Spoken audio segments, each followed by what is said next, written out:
Good morning, good afternoon, and good evening, everyone. Welcome to today's Global Network webinar. My name is Panya Yu, and I will be moderating this webinar together with my colleague, Alexander Loschke.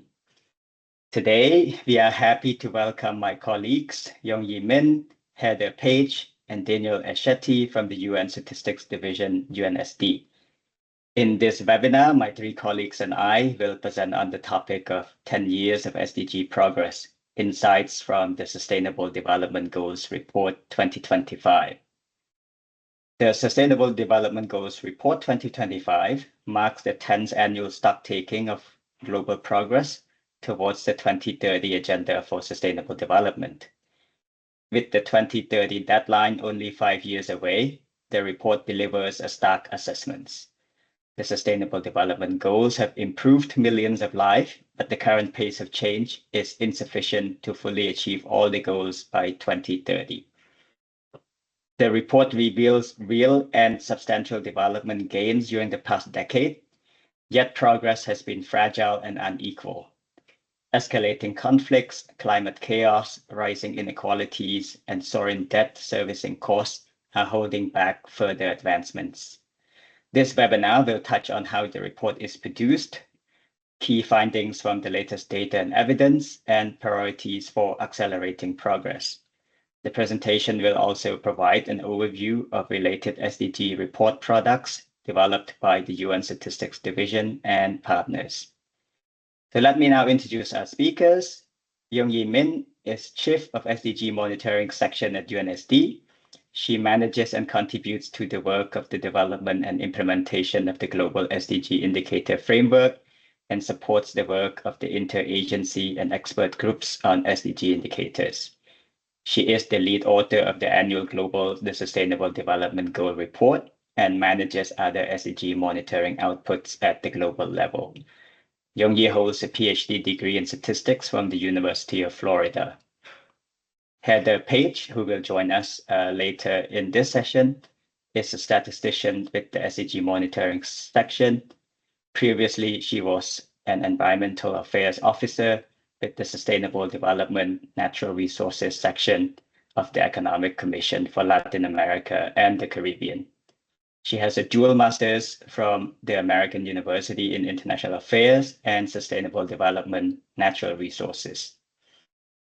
Daniel Eschetti is a statistician, also at the SDG monitoring section of UNSD.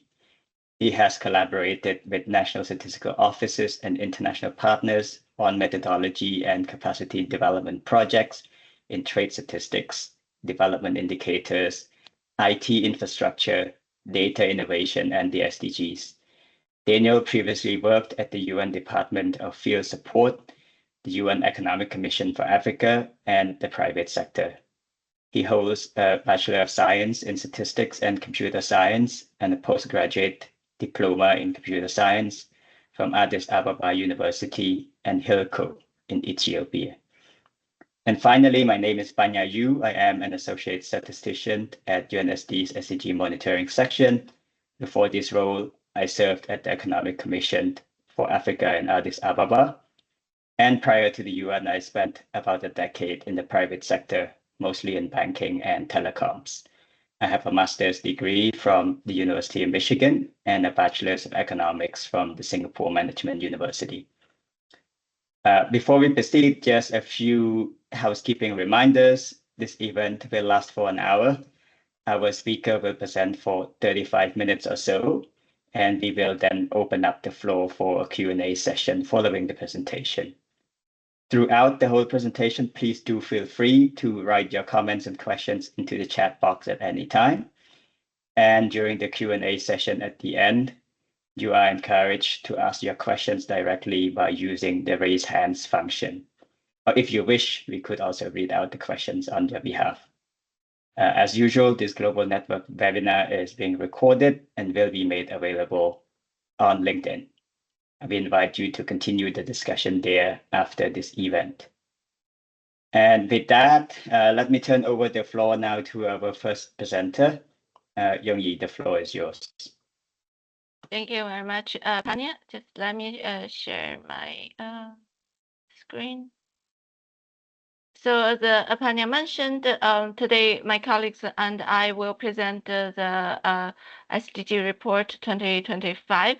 So before I start, I would like to extend my sincere thanks to all the SDG custodian agencies and also to the national statistical systems worldwide. Those who provided rigorous data, technical expertise, and the unwavering commitment which make this global assessment possible.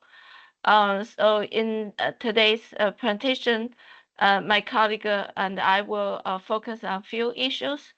First, we'll give you an overview about how this report has been prepared and the key finding from the 2025 report.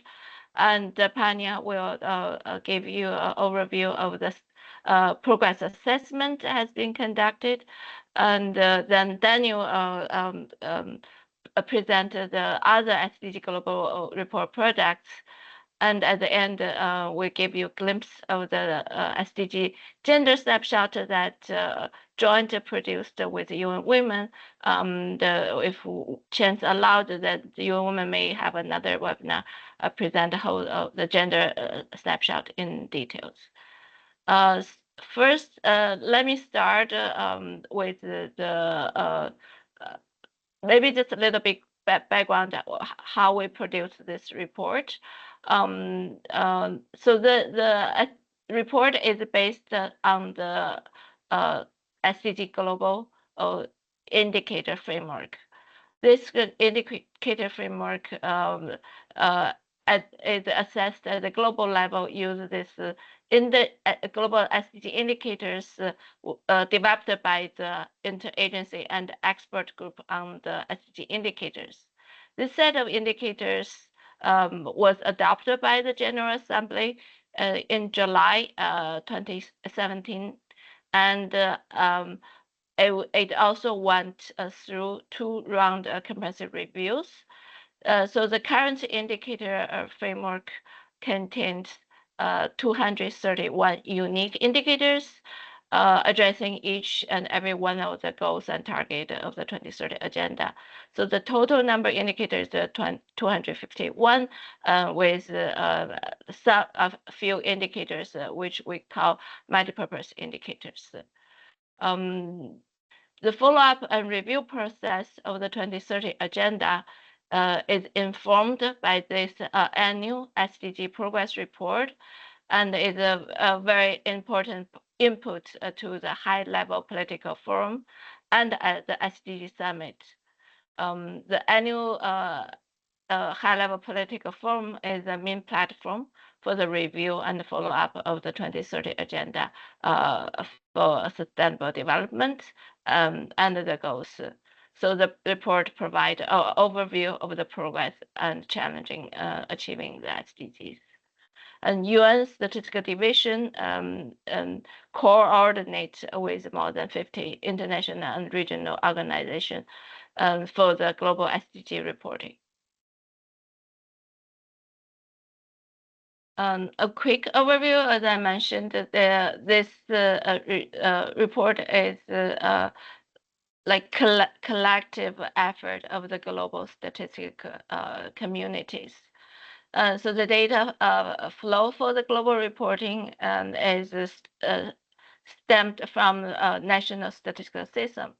So national statistical system collect data according to the fundamental principle of official statistics and provide the data and metadata to the international agency for global reporting.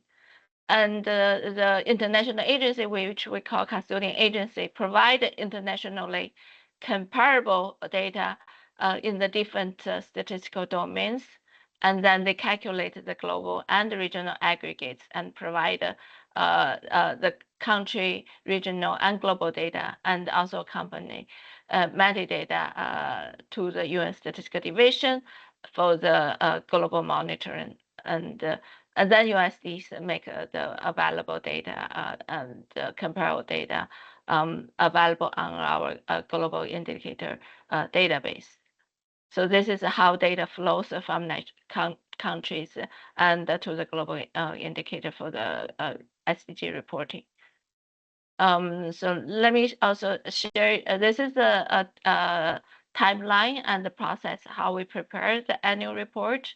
So normally in February, mid-February, that we request the custody agency submit the data and also the storylines to UN statistical divisions. Although the data also can be submitted throughout the year, so we do four data updates throughout the year quarterly. And by the beginning of March, we request all the storyline for the report submitted by the agency.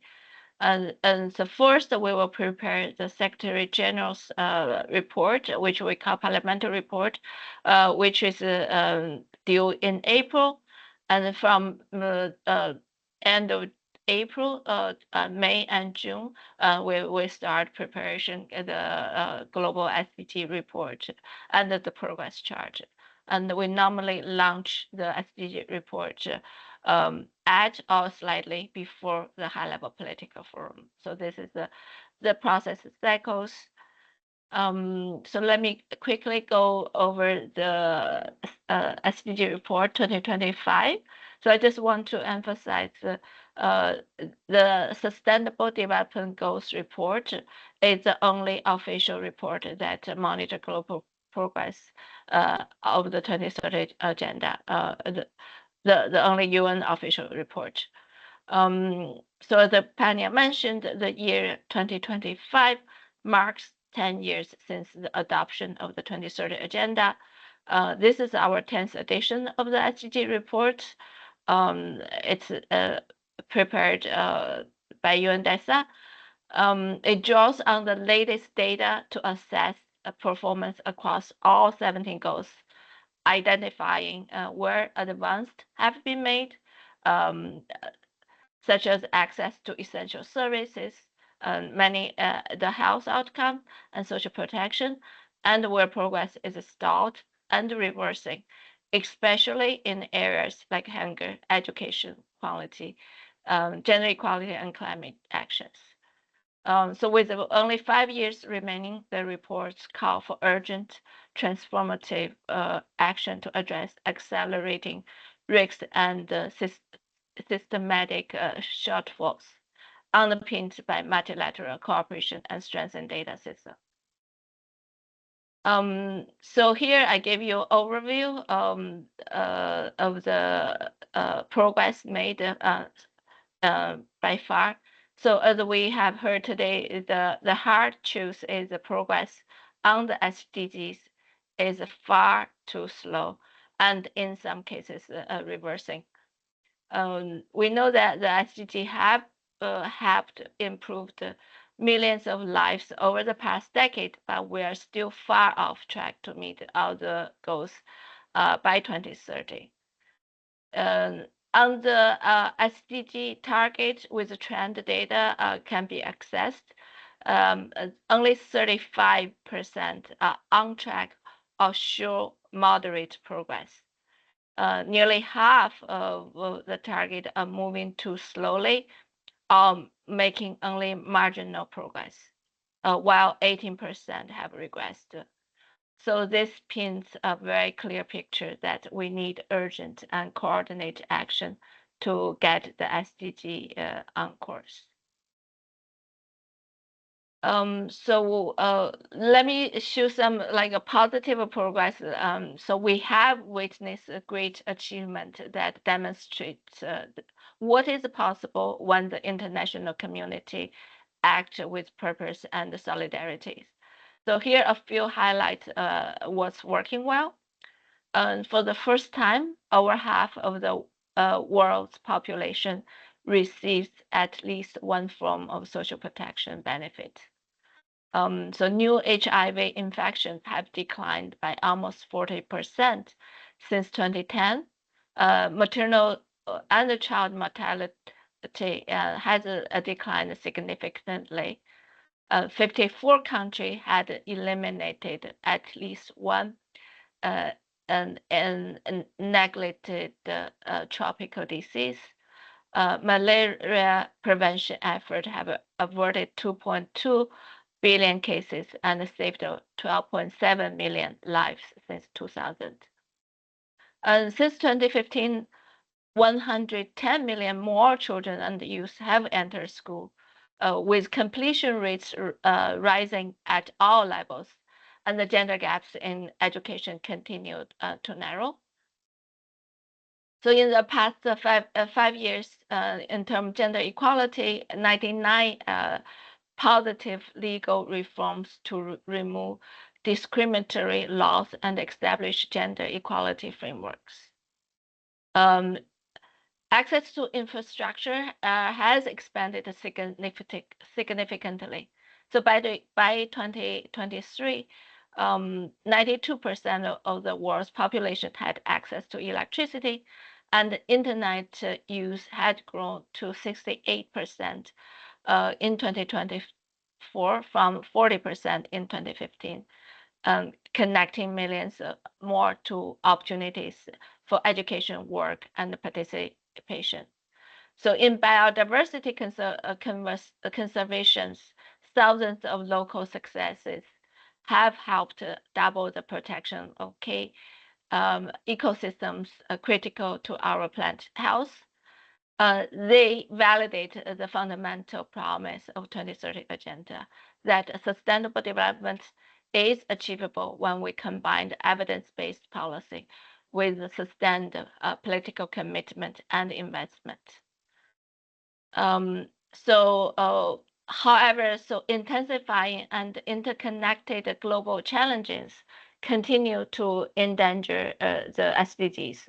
So from escalating conflicts, increasing geopolitical tensions, climate chaos, rising inequality, and inadequate financing. This impending all progress from reaching the pace and scale needed to meet the 2030 agenda. Some of the target and goal are also experienced setbacks. So we show a few of here. So 1 in 10 people still live in extreme poverty. 30 years after the landmark Beijing Declaration and the platform for actions, the gender equality remain exclusive, and over 120 million forcibly displaced persons in 2024, I think more than double the level of 2015. And also the COVID pandemic have reduced healthy life expectancy by 1.8 years. 2024 also marked the hottest year on record, and CO2 emissions at level unseen over 2 million years. And then also all developing country facing 4 trillion annual financing gaps to achieve the SDGs. So with only 5 years left, urgent action is critical to reverse this alarming trend and consolidate hard-won gains. So we mentioned nearly 2/3 of the target show either insufficient progress or regression, underscoring the urgent need for course correction. And the notable gains we show early prove that progress is achievable. So all this success demonstrate changes are possible with focused policy and investments. While this report focuses on the global trend, the global average may mask meaningful advances in many countries. These national and local successes, driven by sound policy, strong institution, and inclusive partnership, prove that progress is not only possible, but already happening. The report also highlighted the 6 transitions identified for their catalytic ripple effects across the goals. They are key to driving transformative change. These 6 transitions are food systems, energy access, and affordability, digital connectivity, education, jobs and social protection, and climate change, biodiversity loss, and pollutions. And in addition, sustained multilateral engagement is essential to keep the goal within reach. So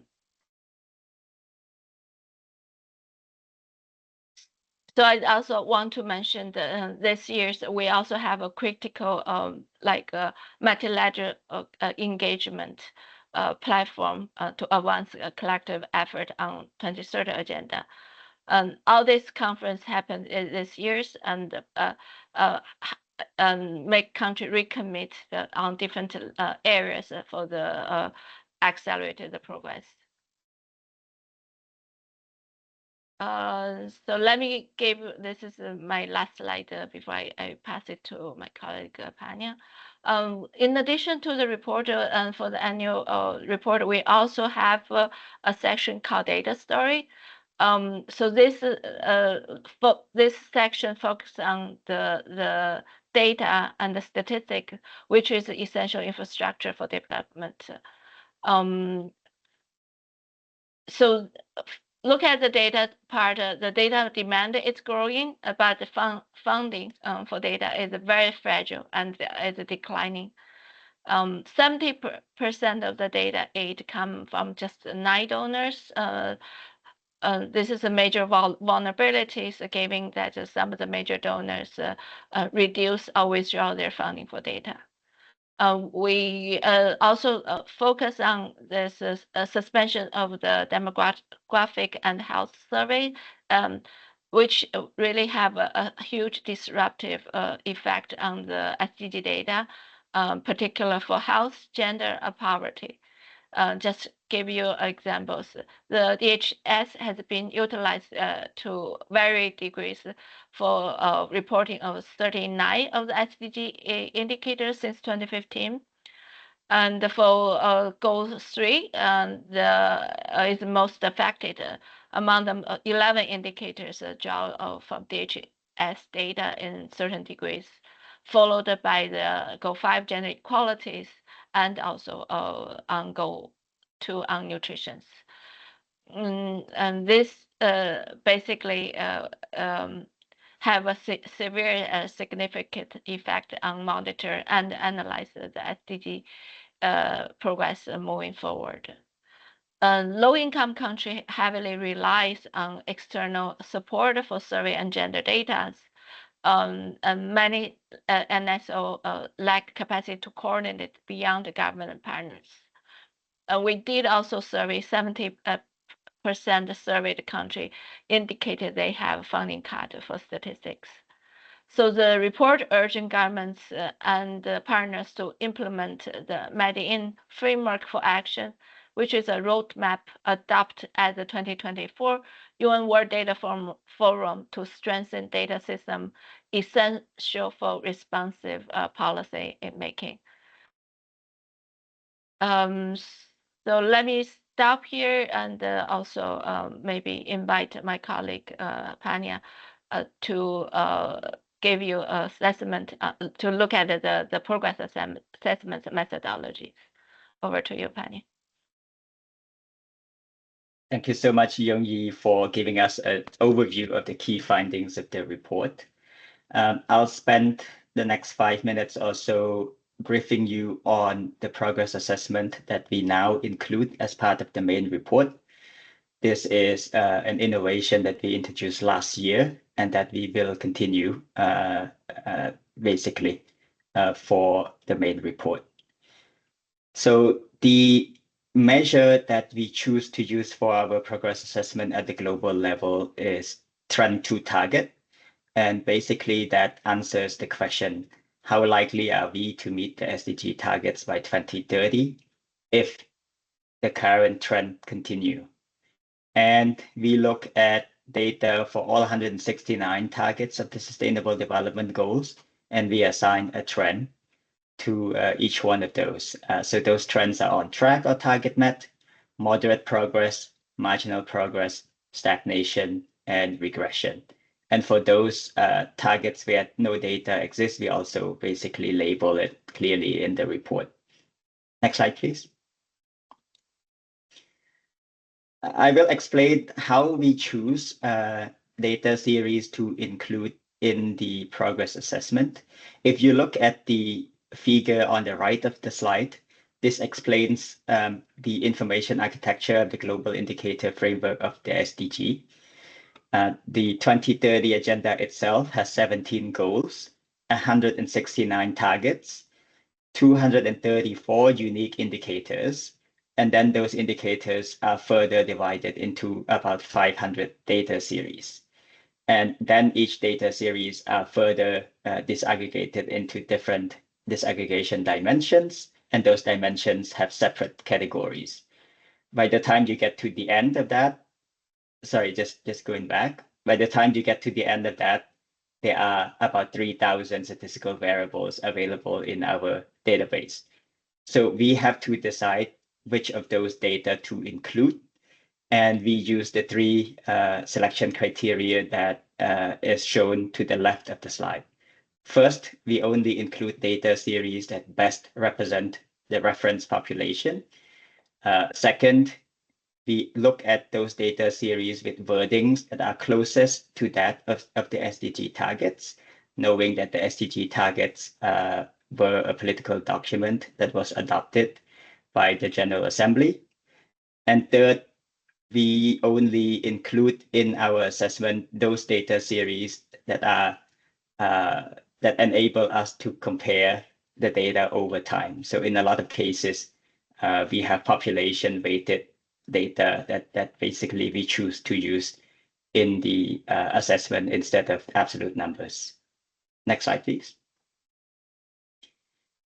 After that pre-assessment step, we then have step one. And this step one is slightly different depending on whether the data series have 2030 target values or if they do not.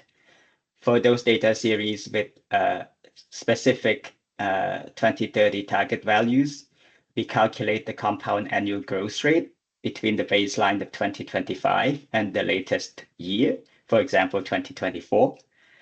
After we get that CAGR, we use it to extrapolate the expected value of 2030. So this step basically means assuming that the current trend will continue until the 2030 deadline, what will be the final value of that data series? And then after that, in the third step, excuse the typo on the left, we calculate basically a value that tells us how much of the gap between the baseline, the 2015 and 2030 have been closed by the 2030 date. And for data series with no target values, the calculation for the first step is the same. We basically do the compound annual growth rate for the values between the baseline and the current year. And in the second step, we assign a trend, in this case, based on the rate of change between baseline and the current year. Next slide, please. So in step two and step three, basically we turn our calculation into a linearly rescaled range from 0 to 5 for all of those data series. And then in the final step, we aggregate the data series into indicators, and then we further aggregate the indicator scores into target scores. And after that is done, we can have a pretty clean trend where we will assign the trend of whether it's on track or moderate progress or marginal progress, stagnation and regression, and so on, based on the mean score that we have. So after all of that is done, this is the final product. It's a 2-page spread towards the end of the report, where we are able to cleanly show the progress for all 169 targets of the Sustainable Development Goals. And this is basically something that is meant for lay readers. It's supposed to be easy to understand at a glance. And so far in the past 2 years, this is something that we have now included in the main report instead of publishing separately. And for now, this is the end of my presentation. I'm going to just pass on to my colleague Daniel, who will give you some ideas of what other products we also produced on top of the report. To you, Daniel. Thank you, Anya. I will also proceed with maybe another 5 minutes in explaining what additional products are there supporting the report. As you've seen, most of the effort goes into production of the report, but there are supplementary products that we use, some as an input to the report, some also tools that help us explore more on the report outcomes. I will try to touch base the three that are in the pipeline. So the first one is what we call the SDG extended report. The second one is a database that is a main source of facts for our report, and an upcoming product we are trying to publish soon on success stories. So the SDG extended report is the actual input coming from our custodian agencies. This is their one for transparency reason what has been submitted to the goal. So for goal 3, all the storylines that we produce, if you've seen the report, we've like 2 pages per goal for almost all goals except goal 3, which gets 4 pages. But the input from custodian agencies is more than that. So we had to do some selection based on data availability, history, topics, and multiple dimensions are looked at. This is in consultation with the custodian agencies and the authors compiling the stories for the report. So what's been decided is the raw input from custodian agencies should be published for people who are interested in, looking deep into the stories, which stories have been picked, some stories that were not included in the report for further, research and review. So this is actually a great resource for people looking into the goals beyond the 2 pages, right? If they want to know more about where the data is coming from, what is the story behind it. Some of them are also coming from big report, expert thematic reports that come from the sector. So this is something that we wanted to preserve, and we've published them as you see in the webpage here. So you can see all these extended stories for the report.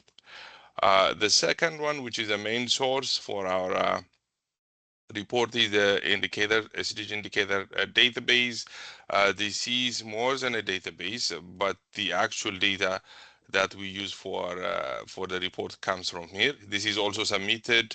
The data is collected. As you know, we don't take country data as it comes and publish it. It goes through the custodian agencies for harmonization validation before it gets into our global database. Right now, the availability has increased. Yongi has touched on the data availability increase in her slides. To be exact, we have 234 unique indicators. From those, we have data for 232 of them in the global database. The overall data count has grown significantly compared to 2015. We had about like 300,000 data records when we started back in 2016. Now it is more than 3.3 million data points for the indicators. Accompanying the data is a crucial element is a metadata repository, which also has now a machine readable format. So we have the metadata in the repository, plus you can also access it through APIs. So this is something that got introduced a couple of years ago for those users who wanted to kind of consume the metadata through API. We also have the SDG country profiles for people who are interested in looking through the country data for a specific country just to get an insight of what is happening in that specific country.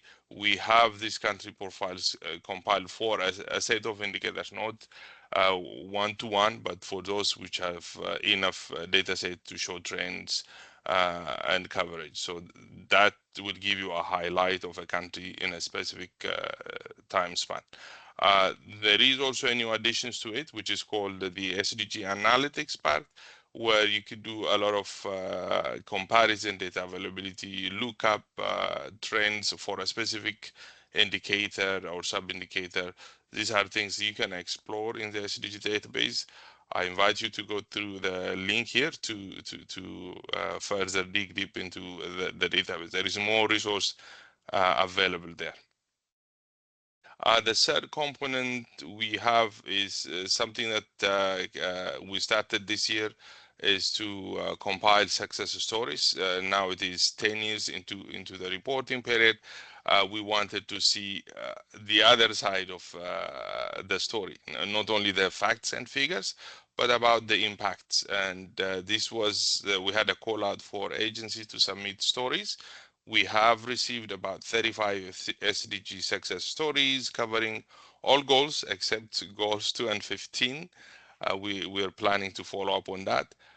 So these stories, these 35 stories, are a kind of a snapshot of the impact. So the first one is just looking at real impact in the SDGs. We have examples from like Uzbekistan's poverty reduction to Mozambique's climate systems implementation. These are things that are being done at the local level, following the SDGs as a framework. The other thing we wanted to highlight here is to showcase interconnectedness between the goals.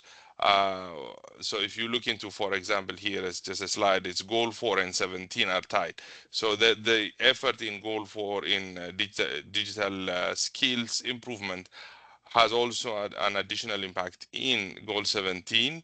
There is some country examples from Ghana and Dominican Republic in this part of the story that we wanted to show. The other is like the actual people impacted at the center, when we talk about poverty, when we talk about access to education, when we talk about food security, what does it mean? Some of the stories tell the details about how families are being impacted, lifted from poverty, food security is maintained. All those stories are there to dig deep. So what we do is like a card and with some leading paragraphs to the real story. So it's a single page, but there are multiple links that you can go to see the real submissions from the agencies, and this kind of shows prove that SDG is working to the extent at the local level. So it's not only the facts and figures what we kind of compile at the global level, but the impacts through people's stories. So this is something that we wanted to publish soon. It's in the final stage. The other component I wanted to showcase is what we've started back in 23 with SDG Summit. This was a collaborative work with Google on implementing what they call the Customs Data Commons infrastructure for allowing SDGs a bit more explored in an intuitive manner.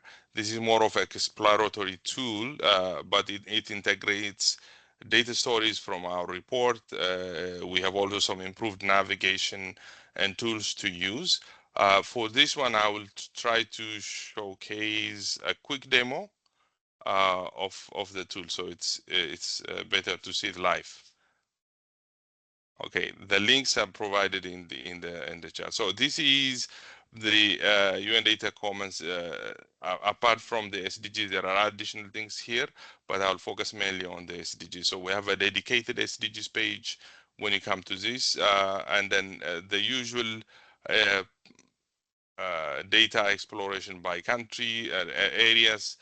We also have all the SDG thematic areas here.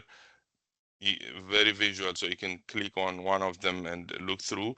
I'll just go through the all SDGs, and then it gives you at a glance how many data points are there here in each goals. You can also do some filtering here by specific SDGs or indicator, or you can also specify areas here. You can also do the catalog search. Let me just click on, say, goal 2 here. This shows the framework in general, but I like to go to the overview to see what is in here.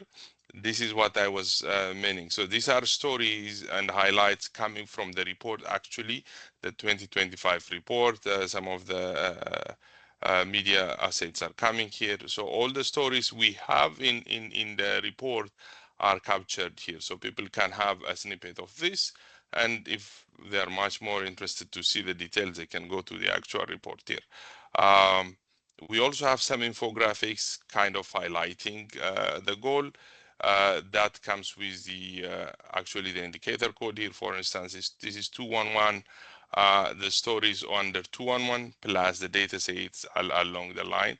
I always like to go see it at one at a time, so you can carousel it like one data card at a time to see the details. Let me pick, yeah, here is the visual asset. So we have charts that tells you the trend in this specific indicator. We also have maps that kind of shows what the status of a specific country is. We have developed a new tool that is called the charting tool. If you look into here, this all in the map, because it's a time series data, it just picks a single year. So it normally picks the most populated data set. So the most populated data set for this indicator is 2020, but sometimes it's really difficult to see which country is which. So you can do a side-by-side filter. For instance, if I'm looking at Kenya, so I can type Kenya, and it's like a kind of a context sensitive. You see the details Kenya for 2020. But if I want to explore more, see what happened in 2015, I can switch the year here. The map also changes here. Kenya is here as 20% in 2015, and the latest data point I can check just to see 36. So this is worsening in Kenya. You can also do other countries like Mexico, and the years you can switch. So this is one tool that is added. You can also download the data set here. And then we also have what we call a call out. This is a global figure here. So some kind of exploratory mechanism is here. So you can also switch this, say, if you want to look to 211 in the context of Africa. So you can see there's more data sets in Africa for this indicator because it's very related to developing nations. If you remember, the global was missing a little bit on the Europe and North America. The other component we have here is what we call the search. We could do, for instance, let me save time. I'll go to the search. I can say undernourishment in the world, and just do this with a natural language query, kind of understands your query and brings the data point for you. You can see here the similar data sets coming from 211, but also includes other data sets related to undernourishment. So when you go through, you can see more details. You can also switch here also region. So I wanted to look this at Sub-Saharan Africa. So it switched to Sub-Saharan Africa, and the details come here. And you can also do some comparison and say Kenya. So this time what it does is kind of doing comparison between Kenya and Sub-Saharan Africa. So you can see the details and other additional inputs from the data set. So there's multiple ways to go through, look at the data. This is a tool that helps you explore more without going through, the being very aware of the structure, the framework. But if you are very into the framework, the structure, you can also go to the database where you get the bulk data set and the structured information, and download the whole batch of data set for your personal exploration on your local environment. But this one gives you an insight where to look and how to kind of figure out things across the base. And the other one is we also have some sample queries for the search, so you can take a look at this one. So is Hungary, Nigeria, that is data related to that. I can also do the same thing here, switch changes, and then I can compare it to other countries. So with this quick demo, I will stop my presentation and pass it to my colleague Heather for the last run. Thank you, Pine. Thank you, Daniel. Just 1 second, I will pull up the presentation. Okay, can you see my slides? Yes, Heather. Yes, we can, Okay. Heather. Okay, great. Thank you. So I am presenting, in addition to the other products that Daniel has presented on, we also collaborate with UN Women on the gender snapshot. And so I'll just give a very brief overview of the gender snapshot from this year, as there may be a larger or a longer webinar that will cover all of the findings. So the gender snapshot was launched in September on the sidelines of the General Assembly, and this report presents the latest evidence on gender equality across all of the 17 goals, as well as trends and gaps on the road to 2030. This is our 7th edition. And this is produced through a collaborative process with UNDESA and UN Women, but also with all of the different agencies and custodians of the SDGs. And so the report really serves as a stock taking of progress, but also it's also an urgent call for action. Essentially, we're at the point now that if the trajectory continues as we are, we will not be achieving our goals. So, sorry. So just to reiterate some of the main messages from the report, the world is essentially retreating from gender equality, and the cost is being counted in lives, rights, and opportunities.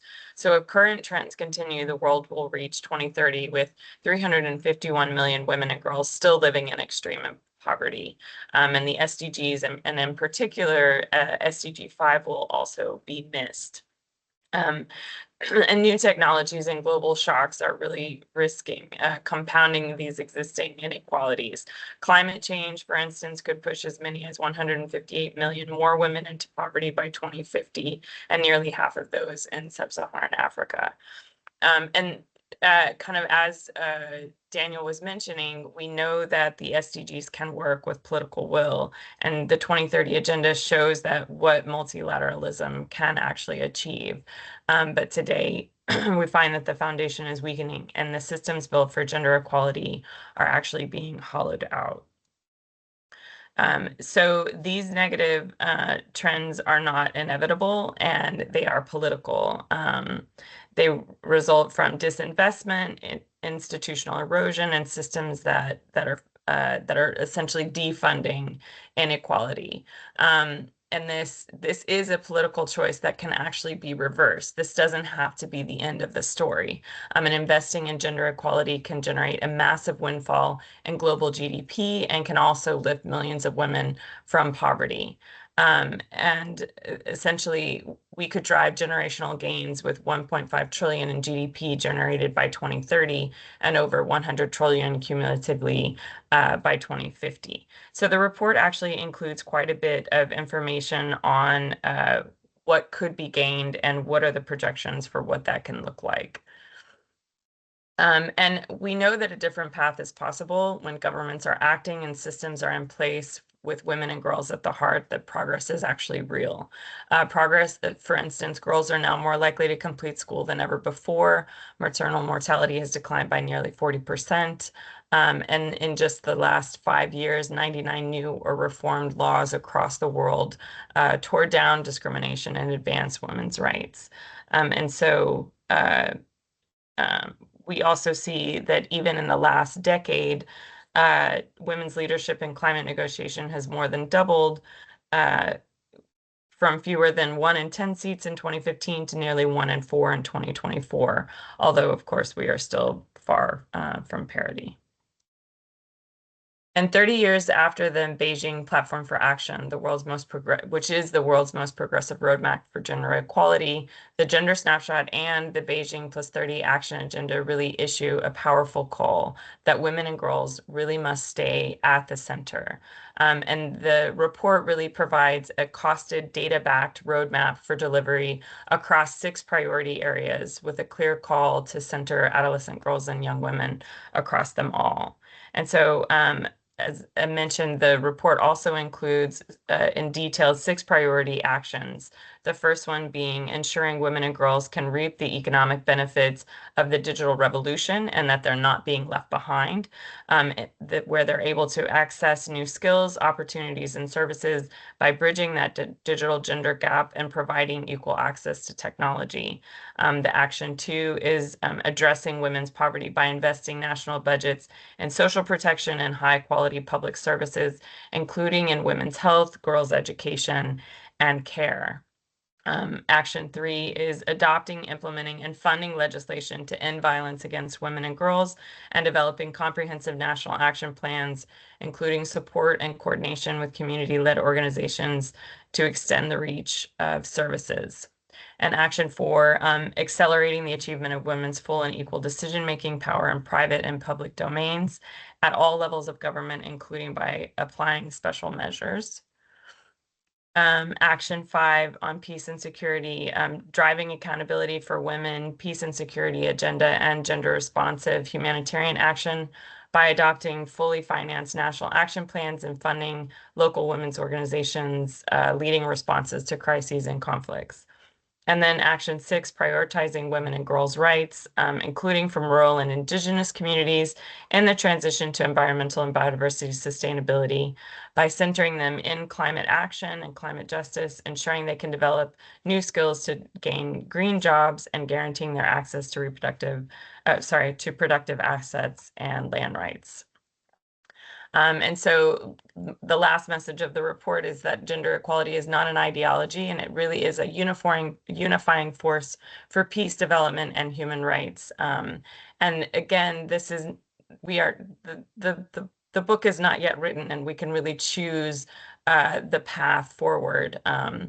And it's not a matter of what to do, but that we have to do it. And so I'll stop there with the last note from the report. With just 5 years to reach the SDGs, we need to shift into overdrive. And here's the QR code for our report. And again, you can also find the additional items that and products that Daniel mentioned, as well as the gender snapshot on that page as well. Thank you. Thank you, Heather, and thank you also to Youngyi and Daniel for presenting on this rich topic. I know that we probably spent slightly more time than we thought on the presentation, so we are happy to also go over time a little bit. For now, I have already enabled microphones and cameras for all the participants. So if you have any questions at all for the speakers, please do raise your hand and ask those questions.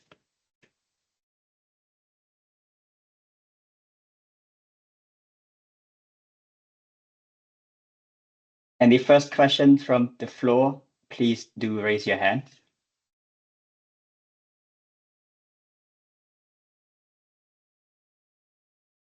Okay, I see a question in the chat. I wonder if John would be able to just unmute yourself and ask that question.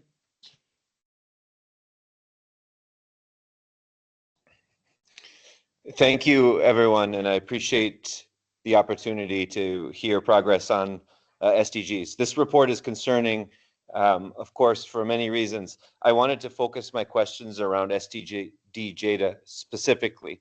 A couple of questions, and apologies for the very long note, but I thought it was helpful to write it out as I was listening. The first question is around what seems to be the limitations in country data, which are, of course, gaps in our understanding of status and achievement. where it matters the most at local and national levels. I wonder what tools are being provided and by who to support the collection, compilation, and reporting of relevant SDG data at local and national levels. So that question is around systems and system support provided by the UN. Second questions, or the second two questions, A and B, are around data aid and the 9 donors that provide most of that aid. It seems that that remains a bit fragmented in its support, and so it doesn't have that multiplier effect that it perhaps could be. What's being done to expand donor support while encouraging coherent, cohesive support? And the last question, the report talks about NSO's lack of capacity to coordinate beyond government partners. It seems perhaps that the UN system and SDG data custodians may lack some of that same ability to coordinate and focus support. I'm wondering which UN agencies are leading the coordination of SDG data system strengthening through country programs, again, through local and national efforts. Thank you so much. Sorry for the long questions. I look forward to your responses. Thank you, John. Young-Yi, would you like to respond to these questions? Yeah, maybe I'll give a start, and colleagues, you can add in comments. On the limitation of a country create important gaps. We didn't show, and there are great progress in terms of data availability over the years. If you look at our, we think we have a chart in the report showing the significant improvement in terms of data availability. I think at the beginning of 2016, we have about only 1/3 of the data we call tier 1 indicators, which means that the data are like regular produced by country by 50% of countries. And currently, the tier 1 indicator, I think it's close to 70%. So I just want to highlight that it's not, while acknowledging the gaps, we do have together made significant progress in terms of data availability in terms of monitoring the SDGs. So the limited country data coverage, I think there's a lot of fundamental issue is the lack of investment in data infrastructures in countries. And many of the SDG indicators are relatively new. At the beginning, the monetary agenda, 1/3 of the indicator we call tier 3 indicators, meaning that the indicators was not developed and didn't have the international standard. So over the year that we eventually create international standards and start to collect the data, but the process will take time. Just want to mention that the international organizations and custodian agencies and the country work together to continue improve the data availability. In our annual report, we report the progress. So we do data availability assessment annually, and which indicate some of the we call tier reclassification. When the sufficient data coverage reached, we reclassify the tier 2 indicator to tier 1 indicator. I acknowledge the international finance for data is mainly come from the 9 donors, which is also remain fragmented, and as the report point out, and also I think the Paris 21 just released a new press report and showing there's actually some improvement in data investment, but not a lot compared to investment to others.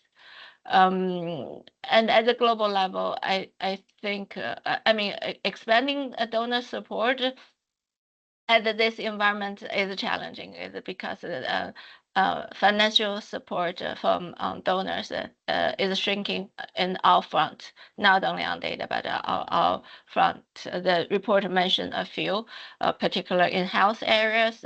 We will facing a very challenging situation if country and other donors do not step up their support, particular for HIV/AIDS on nutrition and we know that one of the biggest donor significant cut their support on all the development areas. So I think the better ways is how we can better coordinate the donor support and to, as you mentioned, encourage more coherent, cohesive support.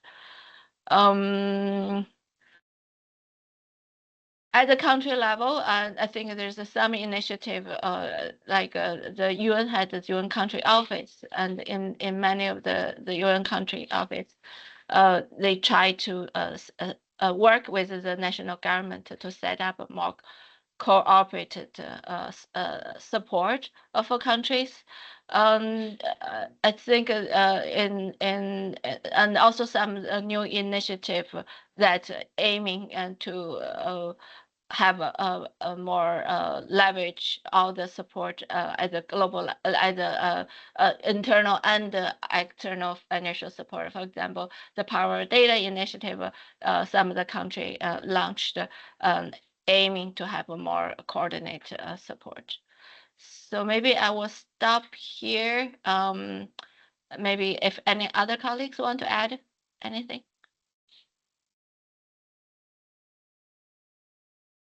Young, yes. Just quick addition to the maybe part A in terms of the data work for countries, the local and national level. This is a multi-faceted effort. So as in UNSD, have also some capacity development projects supporting countries in areas related to SDG implementation in terms of platform, standard, use of SDMX and tools. But also custodian agencies have their own specific capacity development effort. I know agencies like UNICEF, FAO, WHO have country offices supporting the implementation and of the SDGs at the national level. Apart from that, we also have what, if you're aware, the voluntary national report happening every July here in New York. Countries come provide reporting on their progress. This is also supported in terms of a report prep work from RCOs at the country level and also agencies. And here in DESA, we're also coordinating this support with our colleagues running the HLBF. So there is multiple source of efforts happening, and you can see the level of engagement even from the reporting. Most countries are now reporting second, third time, and you can see what's happening at the national levels in terms of data availability, gap assessment, and things like that. We also have other initiatives in the division related to the use of data. One big maybe Heather can highlight on it. There's citizen generated data supporting the SDGs. We also have non-traditional data source implementation support, the use of geospatial data, the use of the sensors and things like that to support the data availability gap. Thank you. Yeah, thanks, Daniel. I just want to mention, yeah, for example, our Data for Now project has support data innovation in many countries, but as you mentioned, many agencies and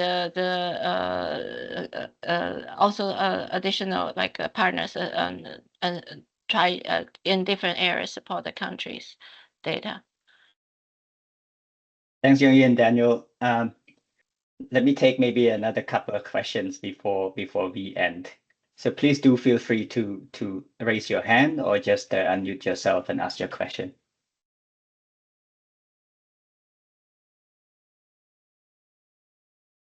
Samba, Hello. I see your hand up. Please go ahead. Yes. Hello, you. Thank you so much for the presentation. It was a wonderful presentation.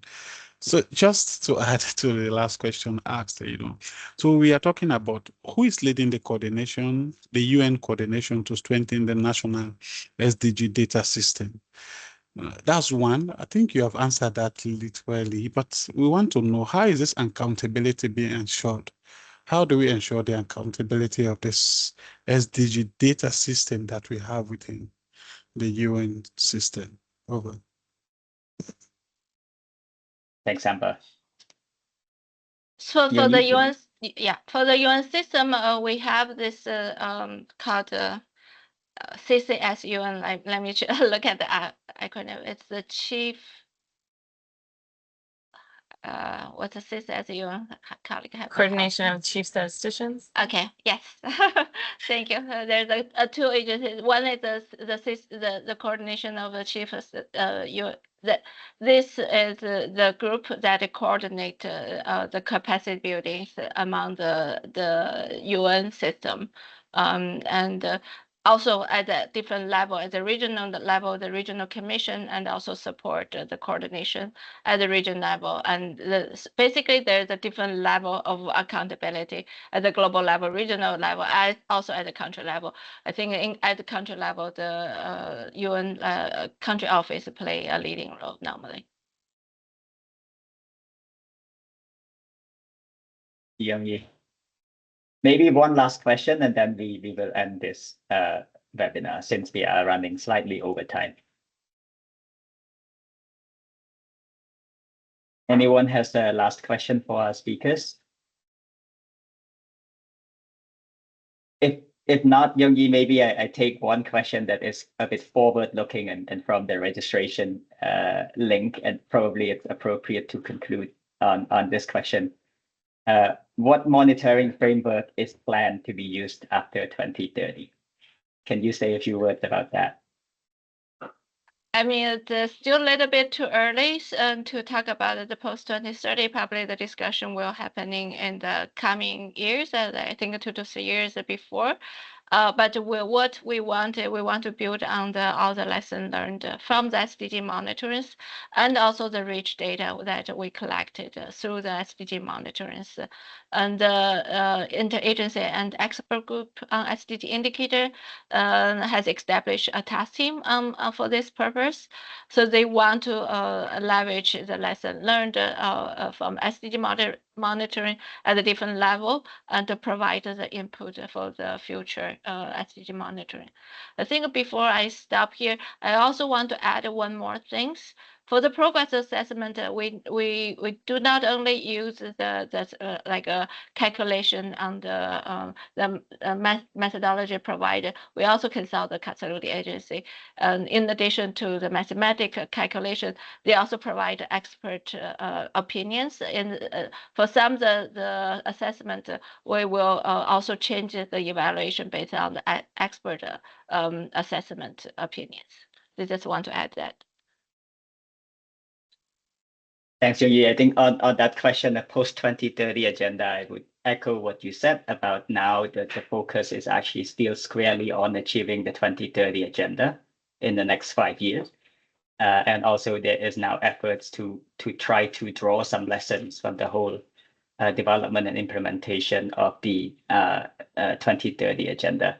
And when the task team is ready with its output, perhaps we would be very happy at the global network to hold maybe another session on that to look at what have been done well and what can be improved and so on. Having said that, I just want to say thank you to all my colleagues for taking time to come and speak to this webinar today. Sadly, this is the last webinar of 2025, but so far this year we have had quite a number of really enlightening events with thousands of participants from around the world. So I also want to thank you, everybody who have taken time over the past 12 months to attend the webinars that we have put together. Alex and I are not going anywhere. We will still be here next year, and we are now already planning some exciting events for next year. So stay tuned on the LinkedIn group and as well as the monthly newsletter that we send out with all the updates. And with that, if I could just ask for a small favor for those who can you please unmute yourself and turn on your camera and join me in just giving a big round of applause to our speakers for this session. Thanks, Heather. Thanks, Yoongi. Thanks, Daniel. Thank you, Thanks so everyone. much for the Thank you, everybody. presentations. Thank you. Thank you. Thank you, everyone. Bye-bye. Thanks, everybody, for tuning in. If we don't see you by the end of this year, happy holidays and happy new year. And Alex and I will see everyone again in 2026. Thank you. Thank you. Happy holidays. Bye. Happy holidays. Thank you.